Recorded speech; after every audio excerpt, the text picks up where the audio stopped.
Hey everyone, thank you for joining us. I got Nick here with my CCP, and again, this is Jordan with Five Star Property Management out in El Paso. Nick, how are you, my friend? Good, Jordan. How are you? Appreciate you having me on the show today. Oh man, we are doing so great. I know that we've been back and forth via email and text, not only just talking about this unprecedented time, but again, we're kind of shifting focus. And we want to talk a little bit today about your specific procedure, again, being in the larger investment in property ownership when you're coming in, you're buying a multifamily complex. And you wanted to talk a little bit about your guys' procedures from not only your perspective, but also from an investor perspective. Good, great question, Jordan. When we have relationships with brokers and sellers, but more importantly, when we look at a deal and it falls into our criteria. So depending on the location, we focus here on the DFW area, the Metroplex. When we see an offer or a project, an asset for sale, we'll start underwriting. We'll look at their trailing 12 profit and loss. We'll look at their rent roll. As long as it fits, again, going back to if it fits in the criteria in the area that we really want to focus on.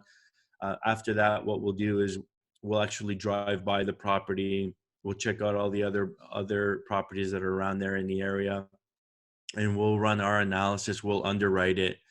What are the added value? How can we make at least an 8% return to our investors over 5 to 7 years?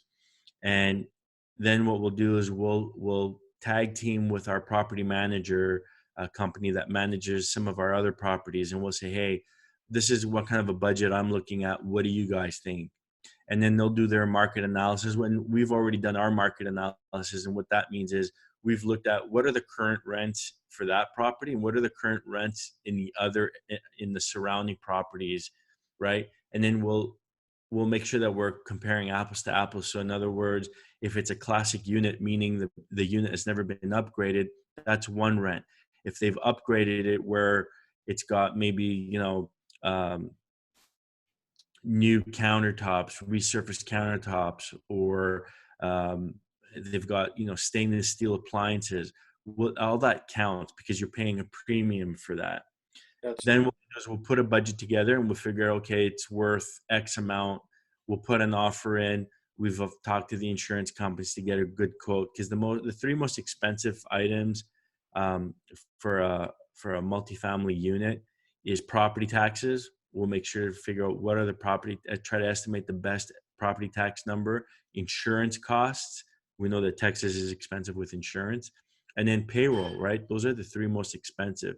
So if our rent can cover all those three plus all the other expenses and return an 8% return to our investors, we'll put an offer in and see if we can make it the best and final, and then we'll hash it out. Once the project is under contract and we've signed a PSA, a purchase sales agreement, we'll then go to our investors. And one of the things that all investors should do is look at the track record of the syndicators. They should also know if they're not comfortable investing in Colorado and they're only looking at DFW, then they should only look at DFW. So first of all, investors should really figure out where do they want to invest. If they want to invest in Texas, great. Look at any deals that come through people like us, our syndicators in Texas. And then the second thing is they should understand financials. Do they know what a 5-year projection looks like? Do they know they should ask questions? How are you going to raise rents? How are you going to raise other income? What's the added value? Because it's easy to put it on paper, but how do you execute? And then the third thing is, does the syndicator have a track record? Do they trust? Because a lot of people don't know where these locations are, and that some investors don't even care. They're really investing in people like me and my partners and other syndicators out there. So you really have to build that relationship with them as well. I don't think anybody should just write a blank check to someone they just met on the street. They need to get to know them, build a pre-existing relationship, understand how they work, how they manage, how do they deal with the current situation that's unprecedented. How do they deal with something like that? How do they communicate? The last thing you want to do is invest in a property, never hear from the syndicator again. They should be hearing from them at least on a monthly basis. Even a webinar on a quarterly basis. I would love to do. That's one of the things I'd love to do for my investors is hold a quarterly webinar and just talk about what the property is going through and what the next 6 months, 9 months look like. It's hard to tell what the next 5 years are. We can project with numbers, but Yeah. things change, right? Who knew that COVID-19 would have happened by in today's world? So it's always staying in communication with the investor and having a track record. And as long as the investor understands what the plan looks like, and if they don't ask questions, all syndicators will take the time to explain their business plan. And if they don't know how to explain it, I'd run for the hills. Wow.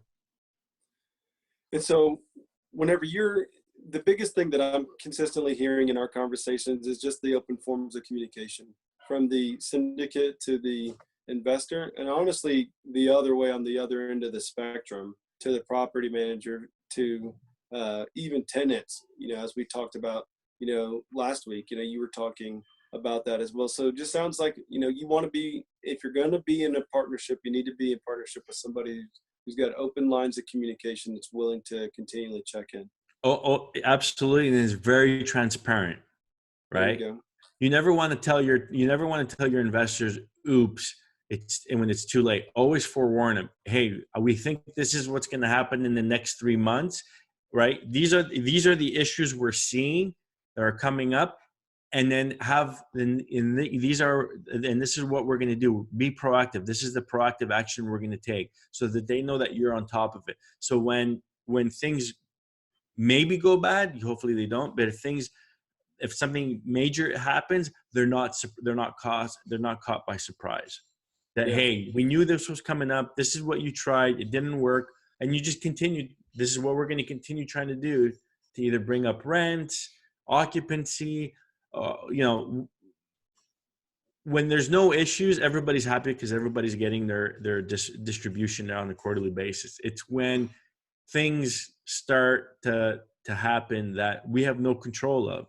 So again, I hate to bring this up again, but we were doing completely fine until COVID-19 came up.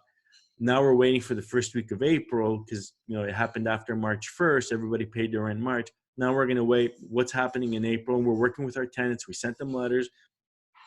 We're here to help them work out some kind of payment plan if they've lost their job, and they have to, again, we'd like to see that they have proof that they've lost their job, only because we don't want people to take advantage of the situation. Sure. Yeah, I mean, all that information is so valuable. There's a lot of wisdom in it, and I hope that everybody takes a moment and takes a listen, maybe takes a re-listen, follows Nick on social media, follows MyCC. You can check out all this on YouTube and on iTunes and on all the different social medias. Nick, thank you so much for your time, my friend. Jordan, thank you, sir. Have a great day. All right, man. Stay safe.